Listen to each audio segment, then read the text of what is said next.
The Pete Souza Show, presented by Slovacics, rolls on right now with an ambassador of the game, a teacher, a mentor, an all-time coach, Fran Fraschilla. Coach, thanks for joining us. It's a pleasure.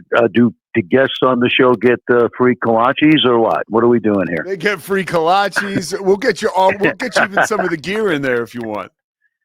No, I'm good. Great to be with you, Pete. I'm excited to talk to you about some hoops. Oh yeah, you're my white whale. Here we go. I got you now. I got you for about 15 minutes. Let's start off with some of the thrilling teams. You've had amazing games the past week. I mean, probably the most unthinkable finishes that we've seen in recent times. I want to start with Houston, though. 18-game winning streak in the conference, dating all the way back to last season.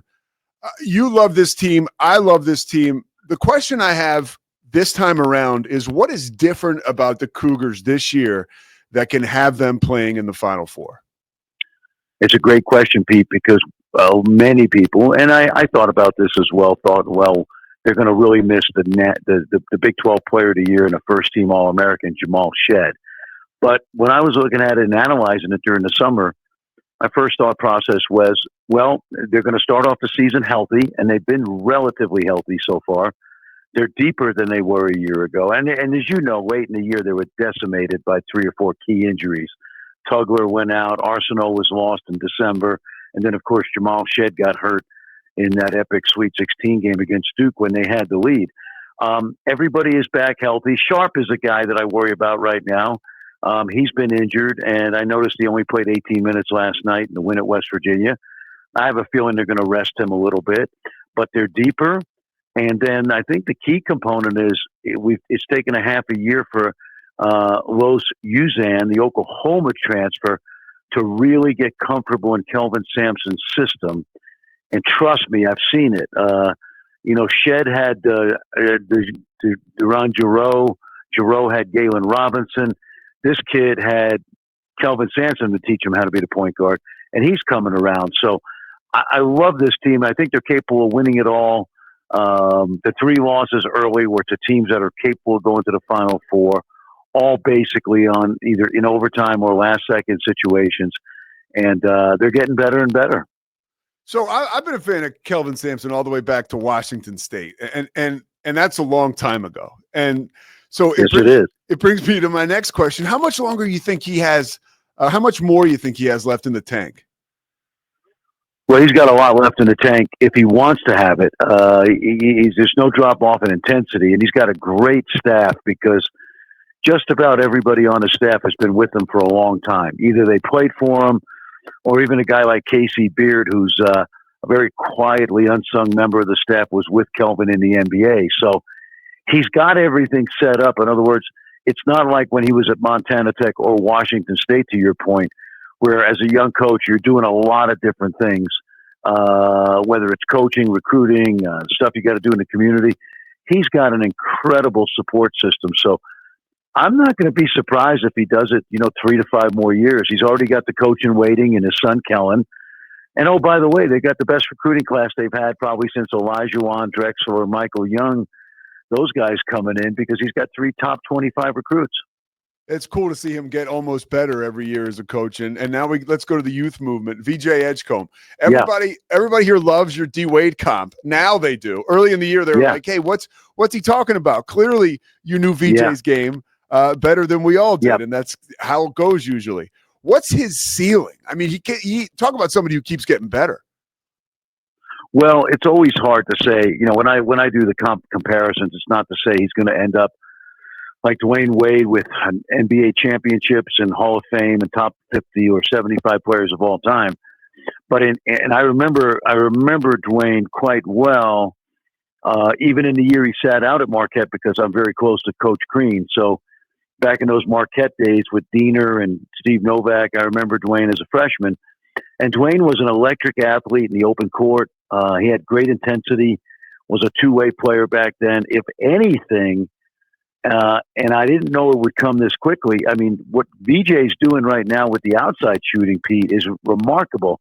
I just put a video out last week, and I can keep adding to it because every time at least in the Big 12, he he shoots an open three, it really looks like it's going in. He's got great form, great follow through. Now he's up to like 46% from three in the Big 12. Think about that. The competition he's playing is, excuse me, as high or higher than in the non-conference.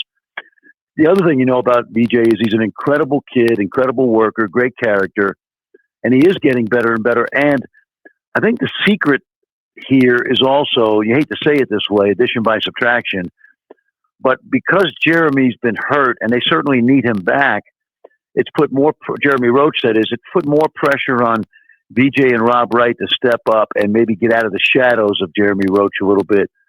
And honestly, even with the close overtime loss at BYU, I do think if they can, they can get Jeremy back, and who knows about Langston Love right now? That's the big mystery.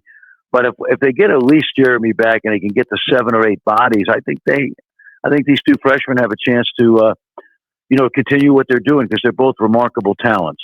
So we got you back on Baylor this weekend, Baylor, Kansas. That's a game potentially, and you probably know a little bit more about Kansas's health right now than I do. But Dajuan Harris, KJ Adams held out last game. What do you think about the prospects for Baylor winning this game? Because it would be their signature win for the season. Well, both of these teams need this win. Kansas has to turn around and play Iowa State Monday night at home. No easy task, obviously, even at Allen Fieldhouse. So I think quite frankly, it's a huge game. Baylor, I think, has the advantage because they are home. I think Dajuan Harris will play. It sounded like he almost could play the other night.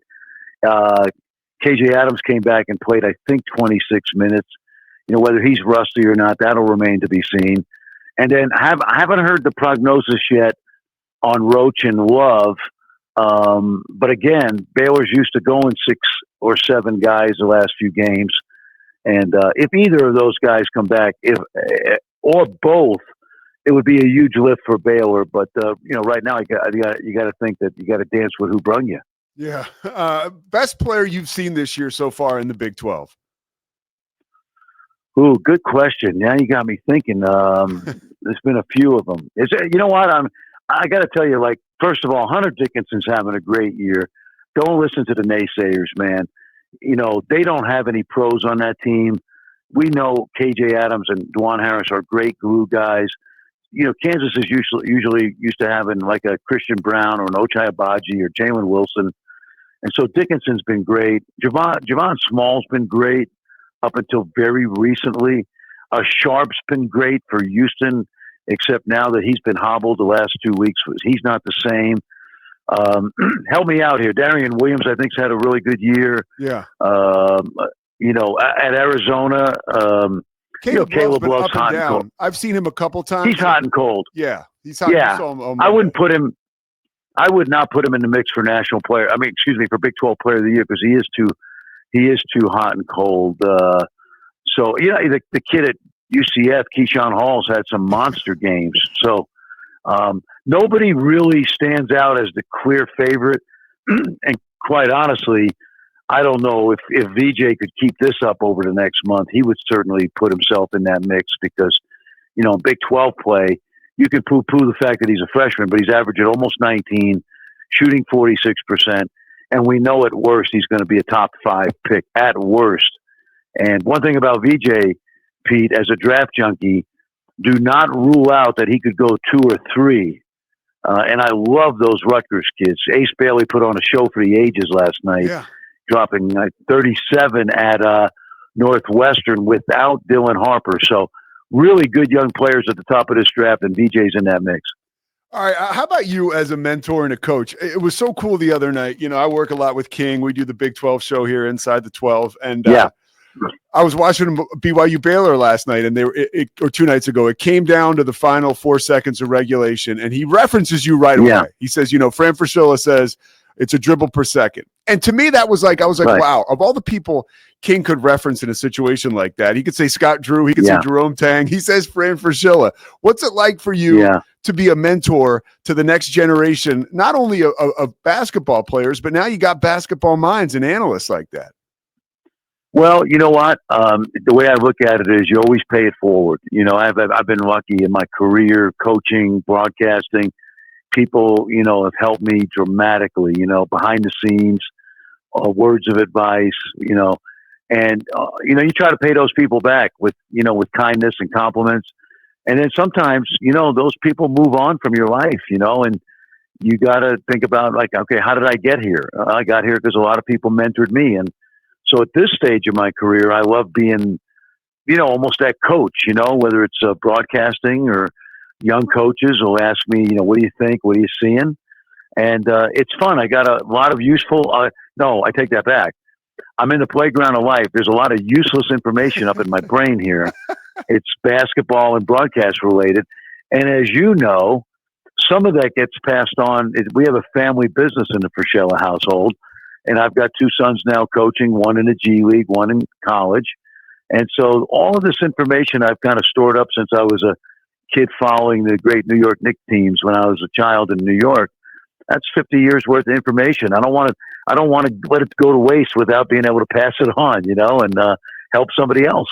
Yeah, well, it's cool, even for guys like me, not even for guys like me, how you fuse life and the game together in your messages to a lot of us, and it leaves a real impact. Well, it's kind of you to say that, and you just always have to remember that people who pulled you up by the hand up the ladder, you just want to do the same thing. It's cliche, I know it, but it really is a good way to kind of live your life, because. Listen, we're all lucky to be doing what we're doing. You're doing a great job. I love to see your, getting all this experience and improvement as a broadcaster. And, if you're not happy for other people, then you're not a happy person. So that's kind of how I live my life, and it's worked out pretty well. You mentioned those Knick teams. I want to take you back in the time machine now.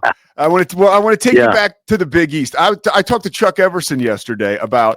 Oh man, yeah, he's tight with my mom from Villanova. They had an '85 reunion. That is, listen. Yeah, let me just remind people because you're in Central Texas, but Chuck Everson is Mr. Villanova.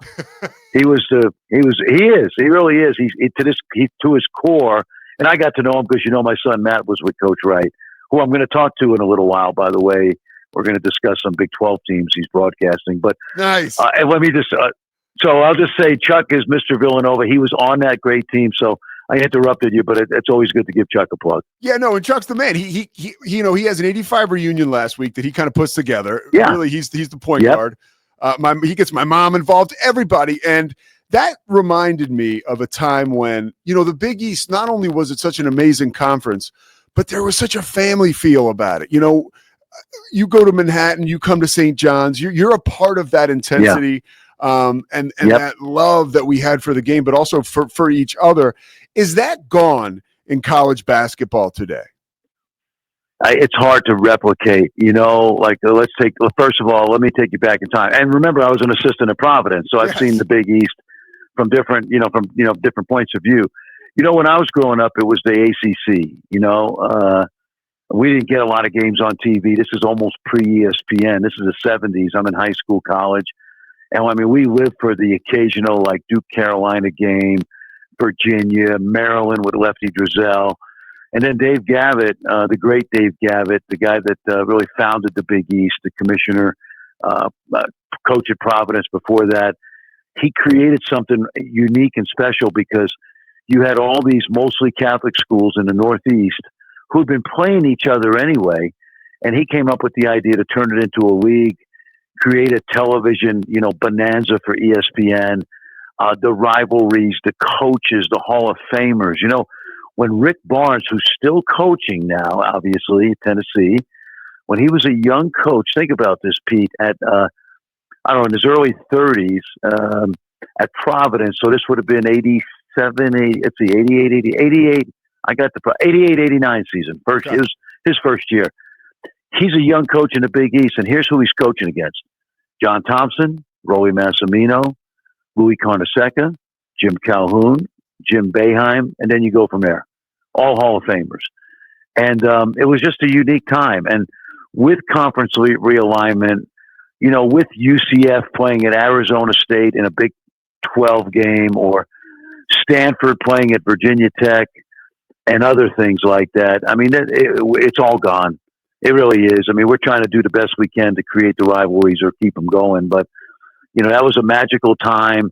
Obviously, money was important then because of TV contracts being at the dawn of the ESPN Fox age, but now it's all about money. Sadly, less about rivalries. I'll share something with you, okay? John Shambi and I were leaving. We went from Kansas City to Dallas on Sunday to Tucson for our game Monday night. In DFW, we saw a group of guys coming towards us, and I went, holy mackerel, that looks like a basketball team. It was Florida State flying commercial from Cal and Stanford through Dallas back to Tallahassee. And wow. I noticed they lost last night to Virginia Tech, and Virginia Tech's not very good this year. And I thought, well, travel caught up with them. That's a fact. That's not like coach speak. And some of this stuff is absolutely nonsense, especially when you talk about student athlete welfare. So getting back to your point, the Big East, 30 for 30s, Louis and John Thompson, all those rivalries, it's going to be very, very, very hard to ever replicate that. Well, Coach, thank you for being an ambassador to the game, and you truly are. People love following you on Twitter. They love your broadcast work, and I love getting a chance to hang out with you when I see you. So thank you so much for taking the time today, and tell Coach Wright that I said hello. He's one of those guys. He's like you. Like, he'll actually respond to a text from someone like you. I know. He's the best. He's the best. Well, he's a great man, and my son was, as you know, Matt was lucky to spend 5 years with him. That's a culture that's hard to duplicate, and hey, I hope to see you soon somewhere, man. Let's get a game together. We've done well together. I think so too, Coach. I appreciate the kind words and always appreciate your mentorship. We'll talk soon. You got it. See you, Pete. All right, Coach.